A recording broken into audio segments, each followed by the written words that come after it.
ये मन का सामना करो। आपने नाम ले रखा है, कभी उसका इस्तेमाल भी किया करो। कई कह देते मेरा मन हावी है।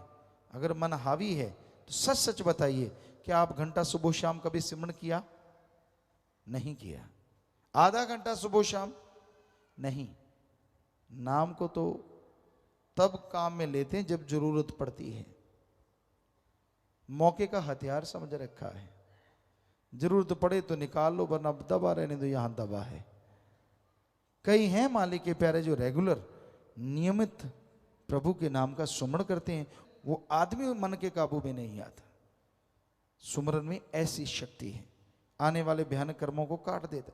मेरे से होता नहीं, ये बात जब आदमी कहता है ना, बड़ा दुख भी लगता है और गुस्सा भी और अजीब लगता है। आपने रफा हज जाना है, उसके लिए आपके पास टाइम है, सुबह सवेरे ही भाग लेते हो लोटा उठा के, क्यों? खाया इतना होता है। उसके बाद नाश्ता नहीं मिला, चाय दूध जैसे घरों में होता है, छाछ जो भी आप पीते हैं, वो उसकी तैयारी शुरू होती है। वो ना मिले तो गाड़ियां जुबान पे तड़ाक तड़ाक आती हैं।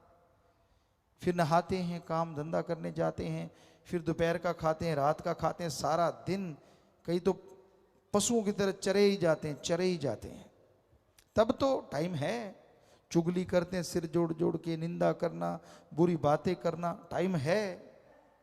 लेकिन अल्लाह वाहिगुरु का नाम, ओम हरि ईश्वर का नाम लेना, इसके लिए टाइम क्यों नहीं है? कोई जवाब नहीं। फिर कहता है मेरे कर्म ही बुरे हैं। लानत तेरे मन पे, कर्म बुरे तू खुद बनाए जा रहा है। मन की चालें चलता है, मन मते करता रहता है। और जो गुरु पीर फकीर ने बताया, अल्लाह मालिक का नाम कलमा कभी अदा करता ही नहीं। गुरु क्या करे?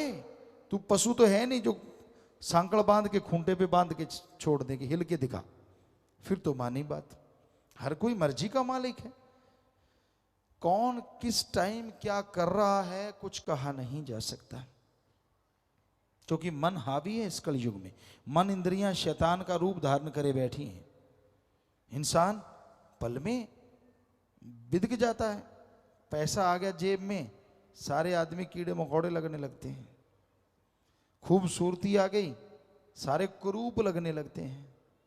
घमंड आ जाता है, मैं ये मैं वो। ये तो पता नहीं कि आखिर में हाल तो एक जैसा ही होना है। नहीं, किसी को बाल बच्चे ज्यादा हैं, उनका घमंड मेरे सामने कौन बोल सकता है? भूल जाता है रावण के 2.25 लाख थे। इतने तो तेरे क्या कुणबे में नहीं होने जब से जन्म लिया इस धरती पे, उसके अकेले के इतने थे। तो सब कुछ भूल जाता है मन के हाथों मजबूर होके ये इंसान। तो मन से लड़ा करो, नफस शैतान की लगाम कसा करो, और उसके कसने का एकमात्र उपाय सेवा और सुमरन ही है। भक्ति इबादत करो और परमार्थ करो, परहित के लिए जरूर समय निकालो।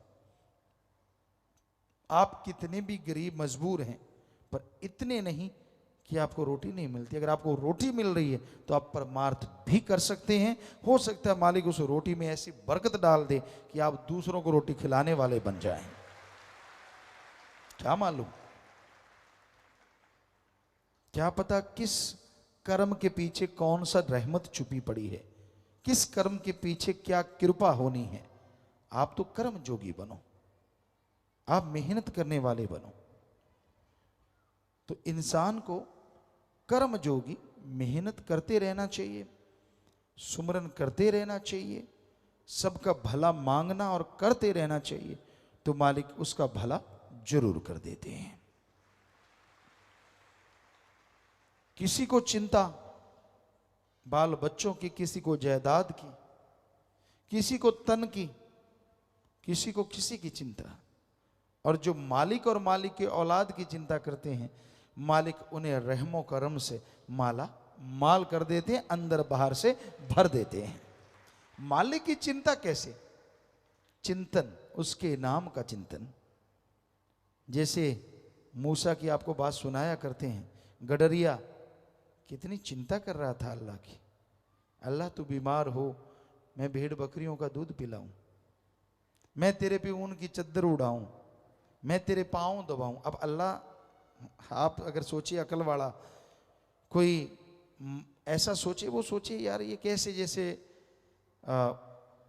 कैसे हो सकता है ये, अल्लाह कैसे आएंगे, कैसे होगा। मूसा ने भी तो यही सोचा कि ये कैसे संभव है, कैसे आएगा अल्लाह, आएगा तो, यानी उसकी चिंता ही यही थी गडरिए की, सारा टाइम अपने मालिक, अपने अल्लाह, अपने राम, अपने सतगुरु मौला में खोया रहता था। और देखिए आपने सुना है कि मूसा ने जब उसे बुरा भला कहा तो वो अपने बाल नोचता, शरीर के कपड़े फाड़ता, जंगल में भाग गया। अगर मूसा भी रोज इबादत करने वाले थे, वो इबादत पे बैठे कि वो मेरे से बहुत गुनाह हो गया, अंदर एक चोट लगी। कहाँ अल्लाह ताला फौरन रहमो करम बरसा देते थे, और कहाँ कई घंटे बैठने के बाद मात्र आवाज आई कि मूसा तुझे दुनिया में भेजा है मुझसे जोड़ने के लिए, तोड़ने के लिए नहीं। तूने जिस गडरिए का दिल दुखाया है वो मेरा बड़ा अजीज, मेरा बड़ा प्यारा भक्त है। तो मूसा फिर गए। अभी भी कहीं ना कहीं घमंड, और मालिक अपने भक्तों में, पैगंबरों में या किसी भी घमंड नहीं आने देते, खुद ही नहीं आने देते। जाके कहने लगा, वहां देखा फिर वो हाथ ऐसे किए बैठा है, खून निकल रहा है, बाल उखड़े हुए हैं, और फिर वही बात करे, अल्लाह किसी की सुनना ना, बीमार हो तो मेरे घर में आना, छोटी सी झूंपड़ी है, मेरी भेड़ बकरियां हैं, मैं दूध पिलाऊंगा, पाँव दबाऊंगा, दवाई बनाऊंगा, दिन रात आपकी सेवा करूंगा। मूसा ने हाथ जोड़े, प्रार्थना की, भैया आप मेरी बात सुनो। उसने आंखें खोली, कहने लगा जी क्या है। आप फिर आ गए। कहने लगा मेरे पास अल्लाह ताला आए थे, आप तो उनके बड़े अजीज हैं। कहने लगा मैं तो कुछ भी नहीं हूं भाई। पर वो गडरिया कहने लगा तू मेरे पीछे क्यों पड़ा है, जिस अल्लाह ताला की तू बात करते तेरे पास आए थे, जब तू मेरे पास है वो तभी गए हैं, वरना वो रहती मेरे पास हैं। सारी खुदी पल में मिट गई। हैं ये क्या है। अब आप सोचेंगे इतना अमीर क्यों नहीं था, भेड़ बकरियां ही। अल्लाह ताला ना अमीरी देखते हैं ना गरीबी देखते।